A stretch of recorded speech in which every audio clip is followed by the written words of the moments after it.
PCOS ഉള്ളവരുടെ കൂടെ ജീവിക്കുന്നവരോടാണ്.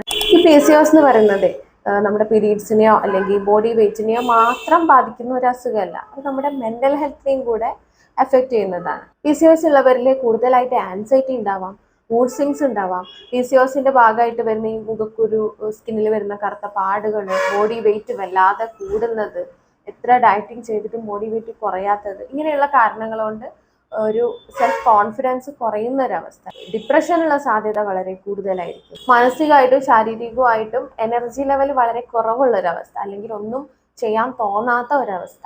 ഇങ്ങനെ ഒരുപാട് കാര്യങ്ങൾ PCOSന്റെ ഭാഗമായിട്ട് അവരുടെ കൺട്രോളിലല്ലാതെ അവർക്ക് വരാവുന്നതാണ്. ഇതിനെ വെറുതെ മടി പിടിച്ചിരിക്കുക അല്ലെങ്കിൽ എപ്പോഴും കിടക്കുക എന്നൊക്കെ പറഞ്ഞ് കുറ്റപ്പെടുത്താതെ ഇത് അവരുടെ രോഗത്തിന്റെ ഭാഗമായിട്ട് വരുന്ന ലക്ഷണങ്ങളാണെന്നുള്ളത് തിരിച്ചറിയുക. അപ്പോൾ അവർക്ക് ട്രീറ്റ്മെന്റ് കൊടുക്കേണ്ടത് എത്രത്തോളം അത്യാവശ്യമാണോ അതുപോലെ അത്യാവശ്യമാണ് അവർക്ക് വേണ്ട മെന്റൽ സപ്പോർട്ട് കൊടുക്കുക എന്നുള്ളത്.